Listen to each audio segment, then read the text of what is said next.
Hey Priya, hope all's well. I hope that the last video with the Pink Floyd song was something you could get into. I feel like we're kind of going back and forth some of the rocking electric kind of stuff, and then stuff that isn't. So I don't know how easy or hard any of that bit was, but I imagine that it wasn't too difficult for you. Mostly just the idea of just getting all the figures or the chord shapes and just moving around, and then making sure that you're, ooh, does this, yes. Okay, so I guess at this point I wanted to talk about the solo. It's a pretty bluesy solo, very much in the vein of the kind of thing that I like very much as a guitar player. This is a song I play live actually, and I do the solo, I do the whole song.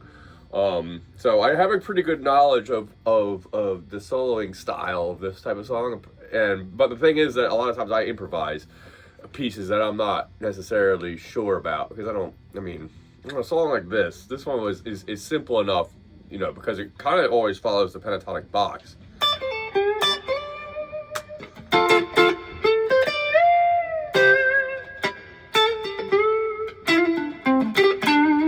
All right, so I imagine that will definitely be a little bit more of a tricky for you to pick up, would be the solo more than any of the other parts of this song, I think. Other than obviously doing like all those quick changes can be a little bit of a pain to get them in time, but and they're not anything crazy. So where it would be, I'm trying to think, like all the chords are at least 2 or 3 fingers, and if not, they're like their normal open G chord or something like that.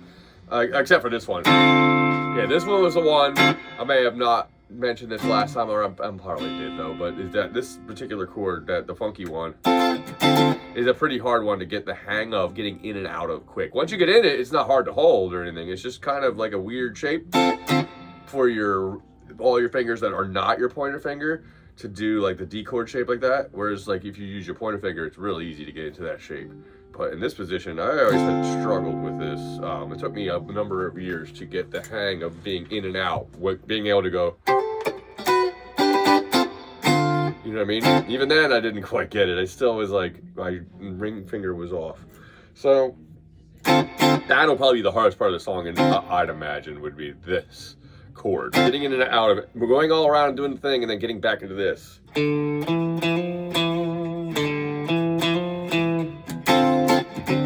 Yeah, this didn't used to be easy for me at all. So I can sympathize if it's a little weird going back and forth between this chord. All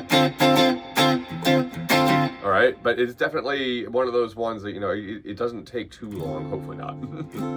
I would assume that one of my biggest failings as a guitar player is that I'm not particularly great at getting in and out of chord shapes. So that was always something I struggled with, and I know a lot of students do.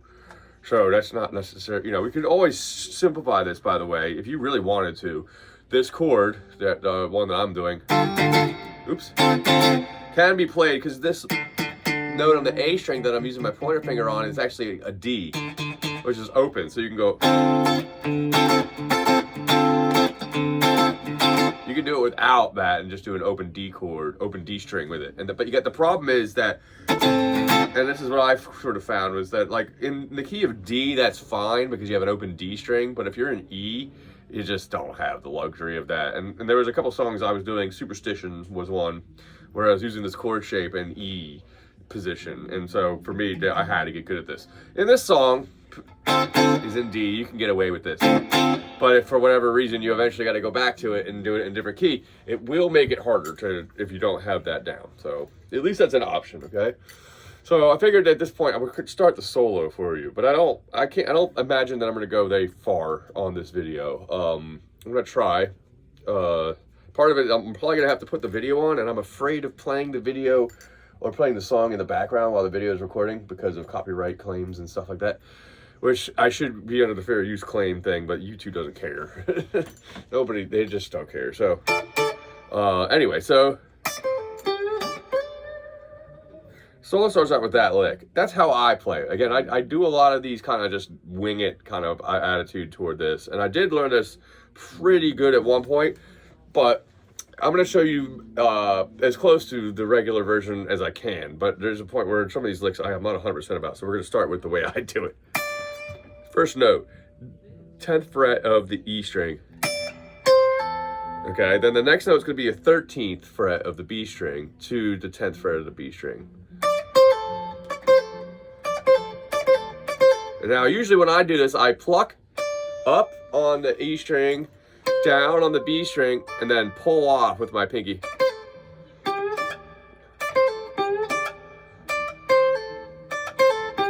All right, so that's a pull off. 1, 2, 3. Then you get the G string at 12 and you bend. It's about on the way to a whole step bend, but I don't think he quite gets there. All right, yeah, just about a whole step bend. So back to 10 on the E string. So 10 on the E string. I sometimes actually pluck with my middle finger to get that high E string. A lot of times I use my middle finger for the high E string notes because I can really pop it a little harder depending on how hard I want to hit it. Back to 10 on the high E string. I plucked again with there. With the middle finger, and then he slides, he grabs the B string at 13. All right, and then he vibratos. Now I try and have a slower vibrato. I don't like the sound of a nice and slow. Tends to sound a little bit more elegant, which is, I think, in this kind of song it would work. It works better than a quick. Okay. So again, 10 on the E string, 13 on the B, pulling off to 10 on the B, 12 bending up towards 14 on the G, back to 10 on the E, and then he slides. I kind of get you two of these fingers, ring and the middle fingers, sliding to 15 on the B string from 13, and then he goes back to 10 on the G and B, down, up, down. And then, again, back to the 13, 14, 15 area of the B string. Starting on the 13, then he goes to 15, then he bends a whole step. I'm sorry, no. He bends a minor third. Very big bend. All the way landing back on 13 again. There are some people that, if you happen to, like, maybe look on YouTube, or whatever, there's some people that will attempt to bend this from the 13th fret all the way up to this note, which is almost impossible to do on my guitar. So I have adapted this. All right, so it kind of achieves the same thing. It's just a little easier. I really like to bend, but I don't like, and I struggle to believe really that David Gilmour would bend that far. I would believe he would probably only bend that maximum a minor third, which would be 15 to 16, 17, 18th fret.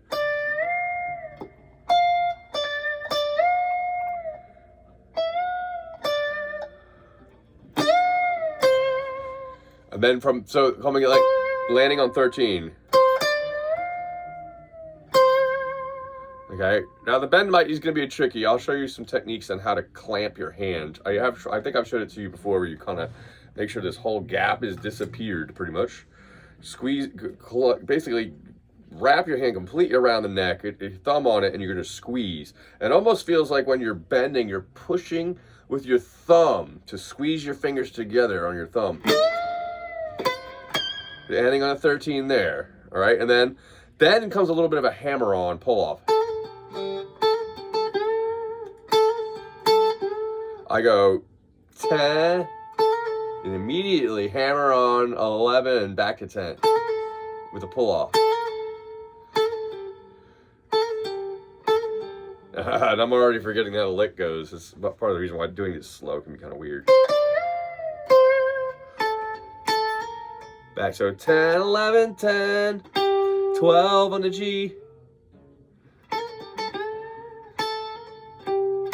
Back to 10 on the B, then he bends the G. Okay, so that's how this lick starts with that.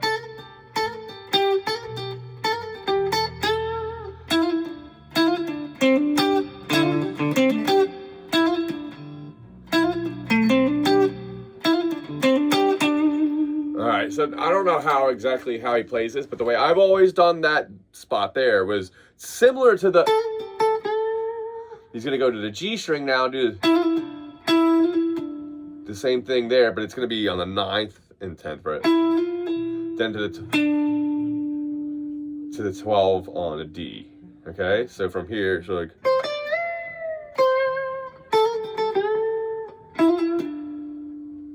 So then from there, it's an open D to 10 on the D. Yeah, to 10 on the D, to 12 on the D. Then he gets 12 on the G, back to 12 on the D. All right, so together, that second part.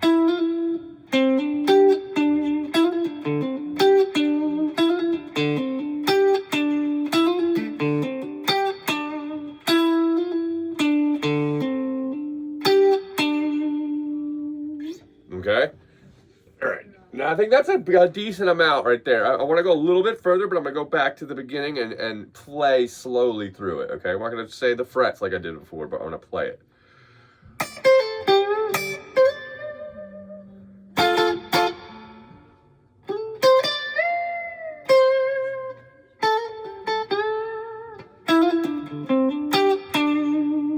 Okay, from here, you're going to go back 10, 10, 10 on the G and B string. And then, yeah, there's a little bit. All right, now I'm actually starting to forget right there. All right, so try up to there. All right, there's a bit of technique in there. I believe that I don't want to go too far. Partly because my brain is starting to forget once we start going this slow what the next lick is going to be, and I gotta pull the song up, but I don't want to copyright it, so I'm gonna leave it here. A big part of this is practicing those bends.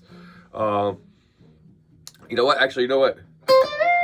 Let's like again. Maybe say I can remember.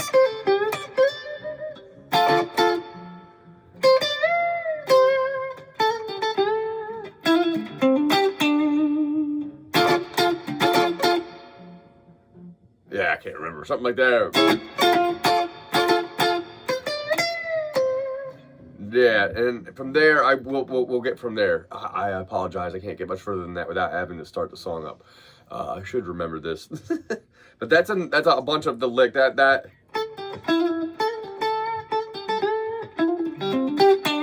one will take you a little while. Work with that one. Again, just hammer on. So you're just gonna make sure. I